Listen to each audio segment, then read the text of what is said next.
یہ کیا وجہ ہے کہ بزرگان دین کا ذکر صدیوں بعد بھی ہو رہا ہے؟ داتا گنج بخش رحمۃ اللہ علیہ کو وصال فرمائے ہوئے 1000 سال ہونے کو ہیں، اور حضرت غوث اعظم رحمۃ اللہ علیہ کو 9 صدیوں سے زیادہ ہو گئے ہیں وصال فرمائے.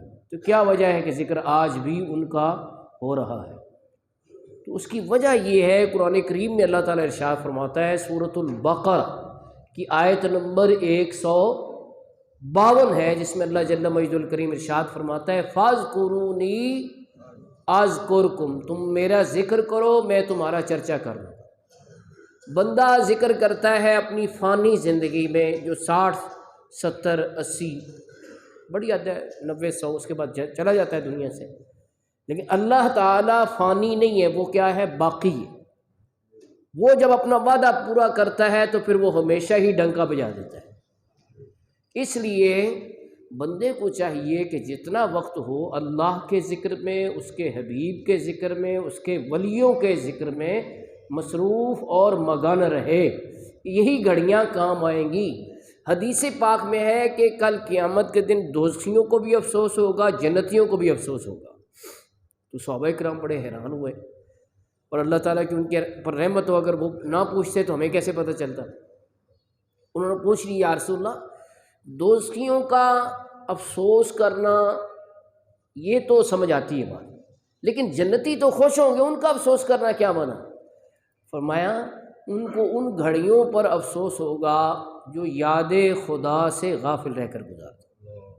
کہیں گے کاش ان گھڑیوں میں بھی ہم اللہ کو یاد کرتے تو آج ہمارے رتبے اور بلند ہوتے. جی تو اس لیے کہنے والا کہتا ہے، غافل انسان اپنے رب کو یاد کر، دل کی اجڑی بستیاں آباد کر. اچھا، کئی موقعوں پر ہم نے ذکر کی فضیلت بیان کی ہے یہاں پر، اور ذکر کے مختلف طریقے یہ بیان کیے ہیں. ایک اب آج ذکر کا طریقہ بیان کر دیتا ہوں کہ رسول پاک صلی اللہ علیہ وسلم کی ہر موقع کے لیے دعائیں ہیں.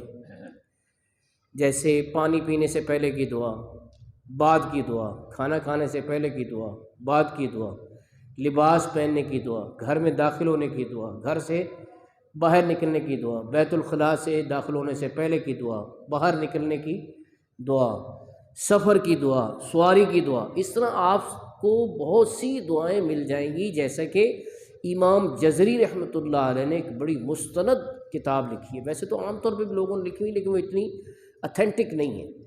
امام جزری رحمۃ اللہ علیہ کتاب ہے حصن حسین، عربی میں نام ہے. تو آپ کہیں گے یار عربی والی ہم کیا کریں گے؟ تو مزہ یہ ہے کہ وہ اردو ترجمہ آپ کو داتا دربار جو مکتبے ہے نا وہاں سے اویلیبل ہے، اردو ترجمہ آپ لے لیں، حصن حسین.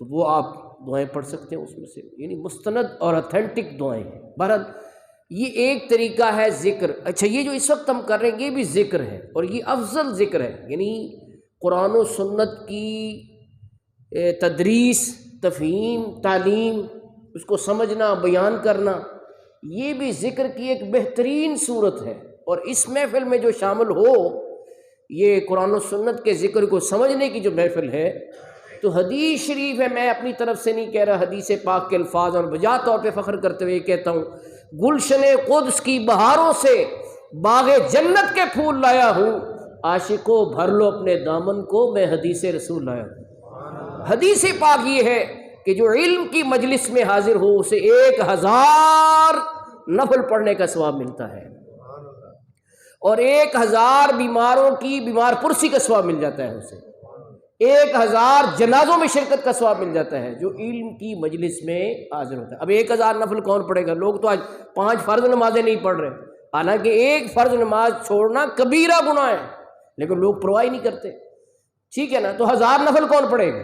لیکن دیکھو یہ علم کی محفل، یہ قرآن و سنت کی تدریس اور تفہیم اور تعلیم کی محفل، اس میں شرکت کی بدولت 1000 نفل پڑھنے کا ثواب آپ کو حاصل ہو جائے گا. اللہ تعالیٰ قبول فرمائے. بہرحال میں یہ عرض کر رہا تھا کہ ان بزرگان دین نے اپنی زندگیاں ذکر میں گزاری، اللہ کی یاد میں گزاری. جیسے آج جن کا ہم ذکر کر رہے ہیں، حضرت پیر لاسانی، قطب ربانی، غوث سمدانی، قندیل نورانی، شہباز لامکانی، سیدنا غوث اعظم شیخ عبد القادر جیلانی محبوب سبحانی الحسنی والحسینی رحمۃ اللہ تعالی علیہ نے 40 سال عشاء کے وضو سے فجر کی نماز پڑھی ہے۔ کتنے سال؟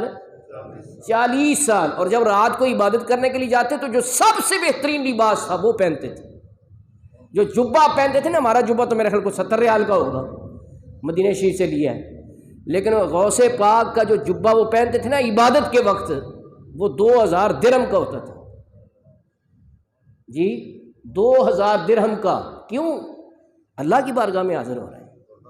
آج کا مسلمان جاتا ہے رشتہ دار سے ملنے بہترین سوٹڈ بوٹڈ ہو کے، ہیں جی، دوست کو ملنے جاتا ہے سوٹڈ بوٹڈ ہو کے، افسر کو ملنے جاتا ہے 3 پیس سوٹ پہن کے، اور جب رب کے گھر میں آتا ہے تو بنیان پہن کے۔ اتنا ہی ایزی فیل کیا ہوا تم نے رب کے گھر کو کہ رب سے ملنے کے لیے جانا ہے تو شلوار اور اس پر ایک بنیان ڈالی تو چل بھائی رب کے گھر میں۔ ایک دفعہ میں نے یہ بات بیان کی تو ایک بندے کا لو جی آپ پھر غریبوں کا داخلہ بند کریں۔ میں نے کہا آپ نے میری بات کو سمجھا نہیں، غریب اور امیر کی بات نہیں ہے، بات ہونے نہ ہونے کی ہے اور ہیو ناٹ کی ہے، کہ جب تمہارے پاس ہے، جب تم جاتے ہو رشتہ دار کے پاس تو بہترین سوٹڈ بوٹڈ ہو کے جاتے ہو، جب تم جاتے ہو افسر کے پاس تب تم بہترین لباس پہن کے جاتے ہو، تو رب کے گھر کوئی تم نے سب سے حقیر سمجھا ہے، سب سے معمولی تم نے رب کے گھر کوئی سمجھا ہے، تو وہاں جانا ہے تو بنیان پہن کے چلے جانا ہے۔ اس کو اتنا ایزی فیل کر لیا تم نے۔ قرآن کریم میں اللہ کیا فرماتا ہے، سنو ذرا، یہ 8واں سپارہ، یہ میرے الفاظ نہیں ہیں، یہ رب کے الفاظ ہیں۔ اس کے الفاظ ہیں، سنو ذرا، سب کہو گے تو میں آگے چلوں گا۔ کس کے الفاظ ہیں؟ 8واں سپارہ ہے، سورۃ الانعام۔ لوگ انعام بولتے ہیں، یہ انعام نام نہیں ہے اس کا، کیا نام ہے؟ انعام۔ یہ درست کر لیں، کئی لوگ انعام بولتے ہیں اس کو، یہ 8ویں سپارے میں سورت ہے، اس کا نام ہے انعام۔ اس کی آیت ہے، سنو، اللہ پاک فرماتا ہے یا بنی آدم خذوا زینتکم عند کل مسجد۔ اے آدم کے بیٹو، جب بھی مسجد جاؤ، اللہ کے گھر جاؤ تو اپنی زینت لو، اپنے آپ کو بیوٹیفائی کرو، خوشبو لگاؤ، پاک صاف کپڑے پہنو۔ اتنا ایزی فیل نہ کرو تم نے، یہ رب کے گھر میں جا رہے ہو، ٹھیک ہے نا؟ تو اس میں امام ابو حنیفہ رحمۃ اللہ علیہ عطر لگا کر معطر ہو کر غسل کر کے مسجد جاتے تھے کہ رب کے گھر جا رہے ہیں، ٹھیک ہے نا؟ اب دیکھو نا، یہ یہاں گلزار حبیب میں ٹوپیاں رکھی گئی ہیں کپڑے کی، لوگوں نے پلاسٹک کی ٹوپیاں رکھ چھوڑی ہیں۔ یہ بھی کوئی طریقہ ہے؟ اللہ کے گھر جا رہے ہیں تو پلاسٹک کی ٹوپیاں 40-45 روپے کی ٹوپی ملتی ہے، وہ نہیں لے سکتے تو نہیں لے سکتے، ان کے لیے رکھی ہوئی اپنی آپ ایک ٹوپی رکھیں، بغیر ٹوپی کے نماز مکروہ ہوتی ہے، ٹھیک ہے؟ اسی طرح یہ چھکو قسم کی جو ٹوپیاں نا پلاسٹک کی، ان سے بھی نماز مکروہ ہو جاتی ہے، اس لیے یہاں پہ نہیں رکھی گئی، اچھا کیا گیا ہے، کپڑے کی ٹوپیاں رکھی ہوئی ہیں، لیکن یہ ان کے لیے جن کے پاس نہیں ہے، آپ اپنی ٹوپی رکھیں، بلکہ ہو سکے تو امامہ باندھا کریں۔ حدیث پاک کے الفاظ ہیں، میرے الفاظ نہیں ہیں، حدیث شریف کے الفاظ ہیں، اور اصل عربی الفاظ پڑھ رہا ہوں۔ ان اللہ و ملائکتہ یصلون علی صحاب الامائم یوم الجمعہ، کہ جو جمعہ کے دن امامہ باندھتے ہیں، پگڑی باندھتے ہیں، پگ باندھتے ہیں، ان پہ اللہ اور اس کے فرشتے درود بھیجتے ہیں۔